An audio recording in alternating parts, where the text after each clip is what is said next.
Hi guys, my name is Natalie Bullis. I am a local realtor here in beautiful Palm Coast, Florida. In today's video, I'm going to be sharing with you guys 10 things I wish I would have known before I got my real estate license. Plus, I'll also share with you guys why I am so glad I started at new construction when I first got my real estate license. If you've never seen my face, hi, like I said, I'm Natalie Bullis.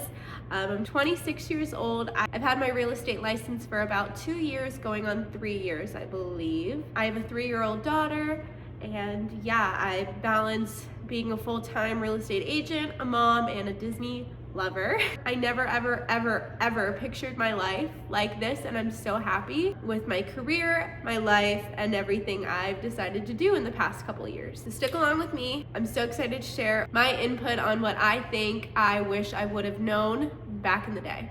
Also, if I keep looking down, I literally have my iPad of notes because I forget a lot of things. But the first thing I wanted to say was getting your real estate license.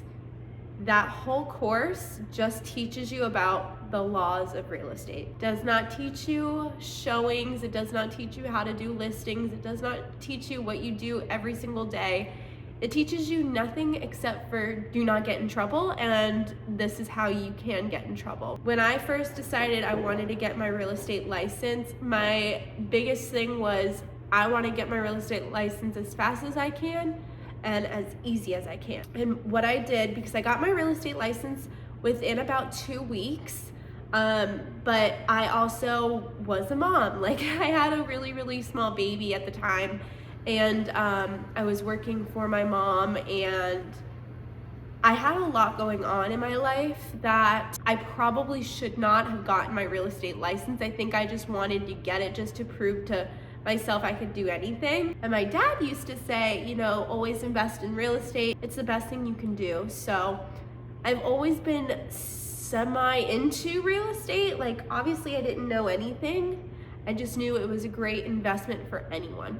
Now, being older, I still believe that, and I see the backside of investment properties and single family and condos and vacant lands. I see it all. I see literally from the ground up what a house can become, the reason why people buy homes. Getting to be a part of their journey is like the best feeling in the world. So yeah, getting your real estate license is just the beginning. It does not teach you anything. My biggest piece of advice is get a crash course. Crash course literally gets you through the test with knowing the law. And I feel like if I did not have my crash course, it would be very hard for me. Number 2, your sphere is so incredibly important. And I know a lot of people say that, and being so young, I'm like, I am not going to text people from high school, and I didn't. Like, I moved away. I'm from South Florida, Delray Beach, Boca Raton. I was not going to text people I did not like connect with in high school and let them know I was in real estate. Instead, what I did was I decided to make my own Instagram aside from my personal Instagram. When I first started real estate in South Florida, I actually joined Keller Williams. I also have this YouTube channel. I filmed on it every other day, every couple days, I guess. And I did not learn anything. Like, that was my mistake number 1, joining a big brokerage and thinking I was going to make all this money and just like be the best. It did not work out for me. I felt like the people there were kind of rude and full of themselves, and I connected with maybe 2 people. So fast forward, I'm like, okay, this isn't working for me. I want to move back to North Florida because my fiance was up here at the time. So me and my baby moved back up here, and I was stuck. I was like, man, I still want to do real estate. I don't care what I'm doing in real estate. I just want to do it. Like, I worked so hard. I need to fulfill my dream in this. So I started researching, and I saw a job opening for a builder up here, and I will get to that. But I took the leap of faith, and I'm so happy I did.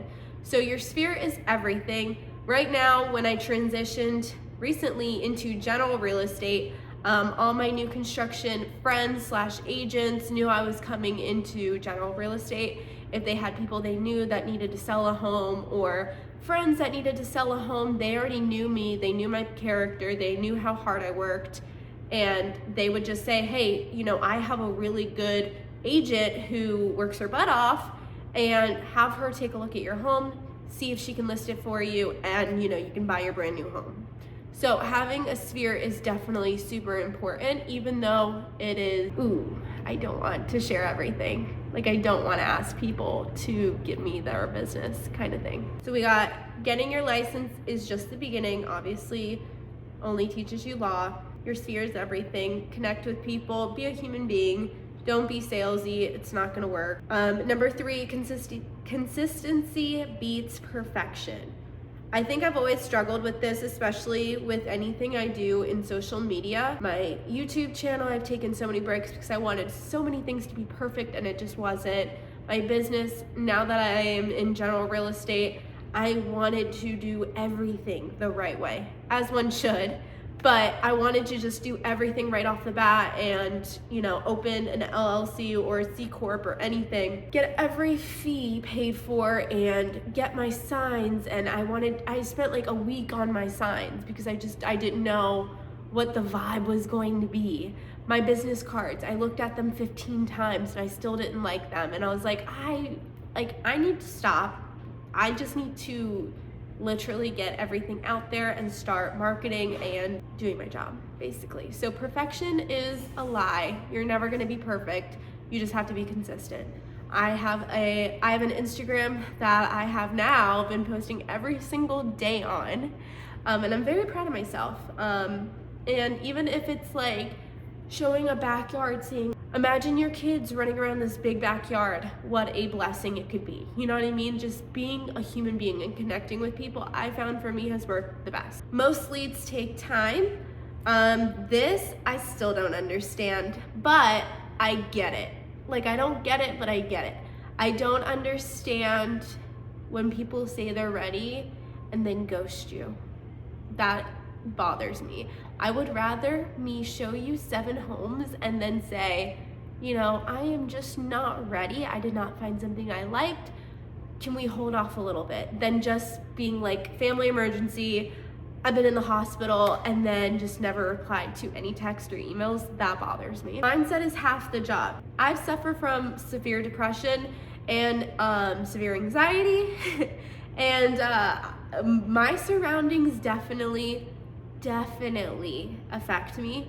If I am not doing something with my daughter, if I am not in a happy space, if my stuff is unorganized, if I just cannot plan my week out, it's not going to be a good week. I need to know what I'm doing every single day, because once I fall in the, I don't want to do anything, or I'm just gonna sit home for a little bit, the next day, it's hard for me to get back up, motivated, and keep going. I think one of the biggest things that has helped me is finding a good routine. My daughter's on a really good routine. I'm on a pretty good routine as well. And also social media. Like, social media can be a really positive place depending on the people that you follow. And I've learned that the hard way. If you follow the right people that do the same things as you or have the same mindset as you, social media is a great outlet and has helped me tremendously. So mindset is half. You have to be confident, you have to be patient. That I'm still learning. I'm not very patient, but I'm still learning to be patient. And obviously you have to have faith. I'm a strong believer in God, and me and my daughter say prayers. Me and my husband and my daughter say prayers every single night. And it's just God, thank God for God. I always say it, thank God for God. God's timing on everything. Number 6, I'm so happy I started with a builder. Like, that is my biggest flex of all time. I started with a builder when I moved back up here after I was with Keller Williams for a month. And that job that I had with the builder taught me everything. Follow-up, lead generation, connecting with realtors, connecting with people, how to pitch houses. Like, there is a system that teaches you how to sell a home. Like, if you don't like your area, you don't like your community, you're not gonna like the builder. You're not gonna like the house. Like, if you get yes, no, Doesn't matter, that no is going to trump everything. It gave me the best foundation I think I ever could have asked for. I met so many incredible people. I learned from my construction team what's inside of a wall. Like, I didn't know. I didn't know what an HVAC system was. I didn't really know anything. And I got my first year in real estate. That first year, I sold over 25 homes. And my goal was, I'm almost positive 8. Like, my personal goal was 8 homes. Because you see so much on social media of new real estate agents saying how hard it is. And yes, it is very hard. Most people don't make their first sale in the first month. Like, that's just a reality. But I think having the right people by your side and the knowledge in front of you helps so much. Like, you are who you surround yourself with. If you're with people, or if you're not with people that are in the industry and you are just waiting for people to come to you, it's not going to happen. You have to reach out. You have to do lead follow-up. You have to do anything you can to be the face of what your business is. I kind of touched on this, but I would say for 7, your broker is not always your coach. So when I first started general real estate, I was with Keller Williams. And yes, Keller Williams has an amazing name and backing behind it. It's just not for everyone. And I wish I would have known that personally, which is like, don't just fall into the trap that everyone else is doing of going with a huge brokerage just because of the name. I wish I would have interviewed more brokerages when I was down there, but I didn't. And that's something when I decided to do general real estate, I did do. And I was familiar with everyone at my brokerage because I've worked with them multiple times before when I was with the builder. So I knew the rep, I knew what they stood for, I knew they were the best in the city, and I wanted to join their team as soon as I got into general real estate. Open houses are lead goals if you work them right, meaning I would not do open houses for my inventory houses. It just did not make sense for me. I thought they were a waste of time. No one ever showed up. Going into general real estate, I pushed myself and I decided to do an open house every single weekend. My first month in general real estate, I got 4 listings. 2 of them were from open houses. And I feel like if I did not push myself to do open houses, it would have never, ever would have happened. And that also teaches you follow-up, because when you do an open house, you meet more people, you market as best as you can, and whoever comes in, they're your clients. Like, maybe the house that you're sitting at is not for them. Great, that's amazing. You have a whole database of houses you can try and figure out what home fits them. So don't sleep on open houses. Number 9, you are going to be so uncomfortable. You will get so many people that will not believe in you. I remember when I worked with my first builder, I was, a couple months in, still very new. And I had this older gentleman come in, and it was actually on an open house, which is really weird because I never did open houses for that builder. And I met him, he was really nice, loved the house, right? And this was one of our most expensive houses that we had. And I was not familiar with doing a cash property, which means they were going to pay cash for that property. I was still really new. I did not have the training for cash deals that I needed. And I remember I set up a meeting with him, and the meeting, he was so old, like, I feel so bad. It took a little over 2 hours. I needed his driver's license, proof of funds, and something else. Oh, I needed to download everything into the database to write contract.